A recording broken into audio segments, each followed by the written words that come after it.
What's up, guys? Axis and Alloys back here with another video. This is the end of round 3. A lot happened. We're going to start off with the Pacific, get right into it. Anzac not doing too much here. Consolidating forces, building fighters, building infantry, preparing for any kind of Japanese assault. USA also not too much in the Pacific theater. Japan went all out for the Dutch East Indies. They also convoyed Britain in numerous spots, taking out some British ships near Calcutta. They took Sumatra, Borneo, Brunei, Celebes. They're going to be able to hit the other Dutch East Indies this turn. They attacked Burma with the Siamese troops, and the Siamese units took out the singular troop there. However, it lost too many forces, so they did not take it. Took Saigon as well. Took Hong Kong. Japan, as you last saw them, was getting a little beaten back by the Chinese, but they went all out. They lost not very many units. They took out Kwaikou with their Air Force power, taking Shantung back and moving out of Peking. They're going to be able to attack the Communist Chinese, and they're going to also be able to attack the majority of the Chinese army, potentially going into Sichuan this turn, or Burma. So the pressure is on Calcutta, but they understand this. They have 2 fortifications there, and that looks to me 15, 16, 17, 18 infantry. It's a big stack there. It's going to be a tough nut to crack. They're probably going to have to build a factory in Siam. I really don't want to, but it's the way it's going to fall. Building a couple units up top just in case the Soviets try anything sneaky. Graf Spee coming down, avoiding the attack from subs. Italy was considering going after Cairo this turn. However, the UK built 2 tanks and an infantry there. It seemed a little too much for them, so they decided to pull back a little bit, take Lower Egypt, and then take out the French Foreign Legion, which had moved to Cyrenaica, however you pronounce it. So the UK is beating them back, taking out Italian Somaliland, and it's really down to the Italians to figure out what their game plan is. As you notice, they lost some of their navy. That's because the UK Navy sallied out and attacked the Navy in 47. They lost. They didn't attack with the carrier and transports, but I think it was potentially worth it, seeing you'll see how good the UK Navy is doing in the Atlantic, and they'll be able to bring that down. French transport activated Liberia. The Brazilians activated the rest of Brazil. And then these troops are going to be ferried up to Rio de Oro on the next turn. Back into the Med, you'll see Italy, obviously building units in Tripoli now.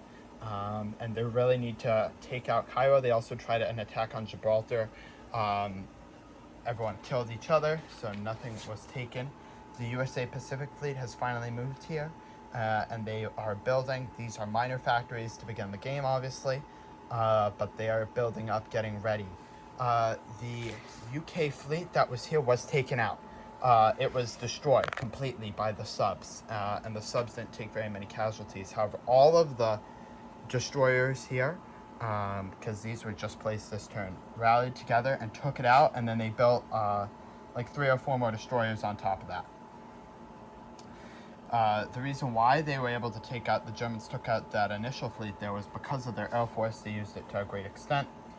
They built a couple more subs. Russia coming out here with their fleet. They finally moved that battleship back so it could get repaired, thankfully. And then they are funneling troops into Finland. Finland is going to be tough to break open. And I don't think the Russians are actually going to attack it. I was considering doing that, however, the way things are looking, it's going to be a waste of time and resources. So the way the Russians have, I'll give you guys an overhead view here. The way the Russians have set up, it's targeted strictly for defense. Obviously, the south, they're going to have a hard push here with their Axis miners. But it's moving troops, getting them in position for defense purposes only, making sure each territory has at least 1 guy in it, so that way they can really not be forced back or have any big blitzes occur. They're obviously fortifying the north, fortifying Archangel and any spots in case of a German sea invasion. But they're doing what they have to do. They're surviving right now. Russia rolled a 13. They're up to 39 on the rolls. Because of the unprovoked declaration of war Japan did on UK, that raised the USA by 25. However, they only rolled a 4, which was horrible. They rolled a 1 to 3. So the USA is up to 52 on the rolls. Had they rolled any better, might have gotten it next turn, but it's probably going to be definitely going to be 2 turns before the USA can come into the war. So Germany's using that time. They took out Yugoslavia. They're going to be able to attack the Soviet Union on this turn, or they might wait a turn. I don't know how I'm feeling yet. Gonna get the Air Force obviously transferred over, and then they're gotta invade East Poland, Baltic states. So it's getting the infantry they need up there for that. So we're probably gonna wait one more turn. Russia will have enough income by then, I'm going to assume. And then on the turn after that, we'll declare war on the Soviet Union, just because I'll probably place like 10 infantry there down, just so that way we have the forces here, the numbers, to absorb the hits, because obviously we do have a lot of tanks compared to Russia. It's a lot of infantry. Like I said, Communist China is doing pretty well. I don't think I missed anything, but overall, Italy's trying to make their gains. UK is securing the Atlantic. USA is rolling poor. And we have Japan. They're trying something here.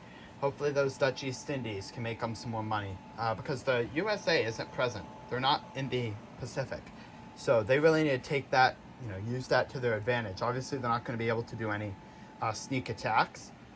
They might be able to sneak attack Singapore, sneak attack Philippines, sneak attack Calcutta, but I think they're already at war, so I don't believe they can use the sneak attack.